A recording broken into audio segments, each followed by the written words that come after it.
नहमदुहु व नुसल्ली अला रसूलिल करीम अम्मा बाद औज़ु बिल्लाहि मिनश शैतानिर रजीम बिस्मिल्लाहिर रहमानिर रहीम या अय्युहन्नास उअ्बुदू रब्बकुमुल्लज़ी खलक़कुम वल्लज़ीना मिन क़ब्लिकुम लअल्लकुम तत्तक़ून सदक़ल्लाहुल अज़ीम। मोहतरम ख़वातीन हज़रात, अगर हम ये देखना चाहें कि कुरान की दावत का ख़ुलासा क्या है, इस्लाम हमें किस तरफ बुलाता है, अल्लाह ताला हमें किस बात की दावत देता है, तो ये इस एक आयत के अंदर बयान कर दिया गया है। सूरह बकरा की ये आयत है। अल्लाह ताला के इरशाद है कि या अय्युहन्नास, ऐ इंसानों, उअ्बुदू रब्बकुम, अपने रब की बंदगी करो। कौन सा रब? जिसने तुम्हें पैदा किया और तुमसे पहले लोगों को पैदा किया ताकि तुम्हारे अंदर तक़वा आ जाए। तो कुरान की दावत का ख़ुलासा हकीकत में बंदगी रब है। पूरे कुरान का मुताला कर लें, उसका जो निचोड़ है वो बंदगी रब है। अल्लाह ताला की इबादत, अल्लाह की बंदगी करना। ये बंदगी रब क्या है, इसके बारे में हमारे जहनों के अंदर मुख्तलिफ़ किस्म की बातें हैं और बंदगी का मफ़हूम वक्त गुज़रने के साथ साथ हमारे जहनों में कुछ खलत मलत हो गया है, कुछ गलत हो गया है। इसी के हवाले से मुझे आपके सामने चंद गुज़ारिशात पेश करनी हैं। अल्लाह ताला ने कुरान को पूरी नौ इंसानी के लिए नाज़िल फरमाया है, क़यामत तक आने वाले लोगों के लिए नाज़िल फरमाया है। इससे पहले जितने भी अंबिया कराम आए, जितनी भी किताबें आईं, वो अपनी अपनी कौम की तरफ थी। कुरान के अंदर मुख्तलिफ़ अंबिया कराम का ज़िक्र है, जब वो पुकारते थे तो या कौम कहकर मुखातब होते थे। लेकिन रसूल अकरम सल्लल्लाहु अलैहि वसल्लम जब ख़िताब किया है तो या अय्युहन्नास कहकर ख़िताब किया है। कुरान जब मुखातब होता है तो या अय्युहन्नास कहकर मुखातब होता है, ऐ इंसानों, ऐ बनी नौ इंसान। वो तमाम लोगों के जो अल्लाह ताला की मखलूक हैं, उनसे अल्लाह का मुतालबा ये है कि उअ्बुदू रब्बकुम, अपने रब की बंदगी करो। बंदगी का तसव्वुर हमारे जहनों में ये है कि हमने बंदगी को चंद रसूमात के अंदर मुक़य्यद कर दिया है। नमाज है, रोज़ा है, ज़कात है, हज है। जो शख्स इन 4-5 चीज़ों पर पूरा उतरता है, हम ये समझते हैं कि ये इबादत कर रहा है, ये बंदगी कर रहा है, ये मुत्तकी शख्स है। और पूरा दीन हमने इन्हीं 4 बातों के अंदर, 5 बातों के अंदर मुक़य्यद कर दिया है। जबकि कुरान पाक बंदगी का एक वसी तर मफ़हूम रखता है। उसने वसी तर मफ़हूम हमारे सामने रखा है और बंदगी का वसी तर मफ़हूम ये है कि इंसानों, अपनी पूरी ज़िंदगी को अल्लाह ताला के हवाले कर दो। तुम्हारी ज़िंदगी का कोई कोना, ज़िंदगी का कोई शोबा ऐसा ना हो जिसको अल्लाह ताला के अहकामात से तुम बाहर रख दो। तुम्हारी इनफरादी ज़िंदगी हो, तुम्हारी इज्तिमाई ज़िंदगी हो, तुम्हारे ख़ानदान की ज़िंदगी हो, तुम्हारी कारोबार हो, तुम्हारी सियासत हो, तुम्हारी अदालत हो, तुम्हारी हुकूमत हो, तुम्हारा कारोबार हो, हर वो चीज़ जिसका ताल्लुक़ इंसान की ज़िंदगी के साथ है, उसके बारे में इस्लाम हमें हिदायत देता है। इस्लाम हमें ये बताता है कि तुमने इस हवाले से कौन सा रास्ता इख्तियार करना है, तुम्हारा रवैया क्या होना चाहिए।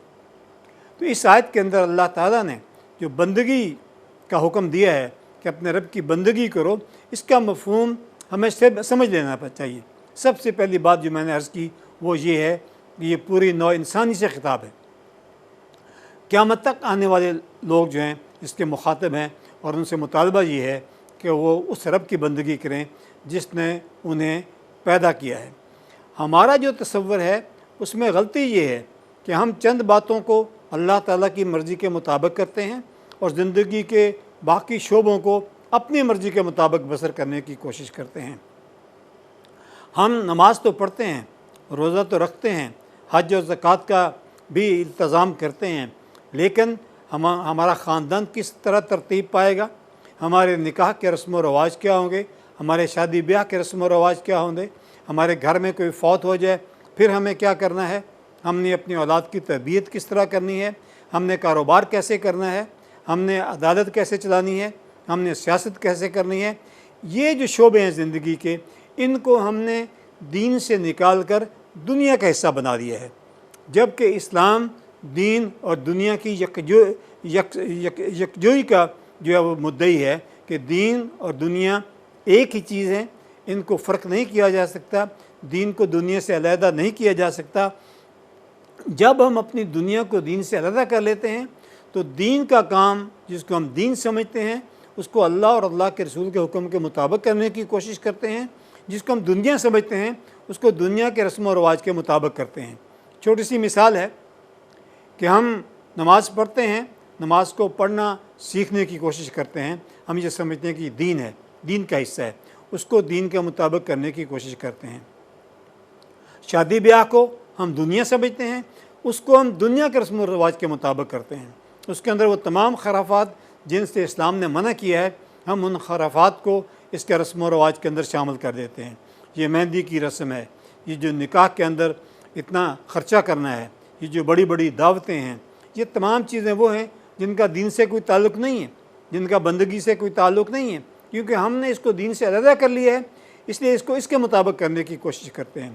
جب کاروبار کرتے ہیں تو اس کو بھی ہم دین نہیں سمجھتے، ہم یہ سمجھتے ہیں کہ دکانداری کرنا، ملازمت کرنا، کوئی کاروبار کرنا یہ دنیا کا کام ہے۔ تو جس طرح باقی دنیا کے اندر یہ کام چل رہے ہیں، ہم مسلمان ہوتے ہوئے بھی اس کو اس کے مطابق کرنے کی کوشش کرتے ہیں۔ ہم یہ سمجھتے ہیں کہ فیکٹریاں اور کاروبار سود کے بغیر نہیں چل سکتا، تو سودی بار کاروبار کرتے ہیں، نماز بھی پڑھتے ہیں، روزہ بھی رکھتے ہیں، حج بھی کرتے ہیں، زکوٰۃ بھی دیتے ہیں، پھر سود بھی کھاتے ہیں، پھر جھوٹ بھی بولتے ہیں، پھر کم بھی تولتے ہیں، جبکہ ہمارا دین ہمیں یہ کہتا ہے کہ تم نے اپنی پوری زندگی اللہ تعالیٰ کے حکم کے مطابق گزارنی ہے۔ اسی لیے قرآن پاک میں اللہ کا ارشاد ہے کہ یا ایھا الذین آمنوا ادخلوا فی السلم کافہ، اے ایمان لانے والو پورے کے پورے اسلام کے اندر داخل ہو جاؤ، اپنے آپ کو اللہ کے حوالے کر دو، اپنے آپ کو اس سسٹم کے حوالے کر دو جو اللہ نے تمہارے لیے بنایا ہے، اس نظام کے حوالے کر دو جو اللہ نے تمہارے لیے بنایا ہے۔ اللہ اور اللہ کے رسول کے احکامات کے مطابق اپنے خاندان کو ترتیب دو، اللہ اور اس کے رسول کے احکامات کے مطابق اپنا کاروبار کرو، اسی کے مطابق سیاست کرو، اسی کے مطابق عدالت چلاؤ، اسی کے مطابق حکومت چلاؤ، اسی کے مطابق صلح و جنگ ہو، تمہاری زندگی کا کوئی شعبہ اللہ تعالیٰ کے احکامات سے باہر نہ ہو، پھر یہ بندگی بنے گی۔ اگر ہم اپنی چند چیزیں رسوم عبودیت سمجھ کر کرتے رہیں گے اور باقی سارا کچھ دنیا کے رسم و رواج کے مطابق چلائیں گے تو یہ بندگی نہیں ہوگی، یہ بندگی نہیں کہلائے گی، اللہ تعالیٰ اس کو بندگی قبول نہیں کرے گا۔ یہ بندگی اس وقت ہوگی جب ہم اپنی پوری زندگی کو اللہ اور اللہ کے رسول کے احکامات کے مطابق کرنے کی کوشش کریں گے، پھر یہ بندگی ہوگی۔ تو یہ جو میں نے آپ کے سامنے بندگی کا مفہوم بیان کیا ہے، اس کو چھوڑنے کا، دین اور دنیا کو تقسیم کرنے کا نقصان یہ ہوا ہے کہ ہمارے اندر جو تفرقہ بازی ہے، ہمارے اندر جو اختلافات ہیں، ہمارے اندر جو چھوٹی چھوٹی چیزوں کے اوپر تو تکار ہے، اس کی بنیادی وجہ یہ ہے کہ ہم نے اپنی معاشرت کو، اپنی سماج کو، اپنے کاروبار کو، ایک دوسرے کے ساتھ تعلقات کو، لین دین کو، اس کو ہم نے دین کے دائرے سے نکال کر دنیا کے دائرے میں ڈال دیا ہے، جس کے نتیجے میں پھر اختلافات پیدا ہوتے ہیں، پھر لڑائی جھگڑے ہوتے ہیں، پھر تفرقہ پیدا ہوتا ہے، اور اس دنیا کے اندر انسان کا گلا کاٹتا ہے، مسلمان کو قتل کرتا ہے، مسلمان کے اموال پر قبضہ کرتا ہے، اس پر ظلم کرتا ہے، پڑوسی کا ادا نہیں کرتا، کیونکہ ہم نے اپنی زندگی کے چند شعبوں کو اللہ تعالیٰ کے حوالے کیا ہے، اور زندگی کا بہت بڑا حصہ کہ جس کے بارے میں قرآن پاک کے اندر اجتماعی احکامات نازل کیے گئے ہیں، ان کو ہم دین سے باہر رکھتے ہیں۔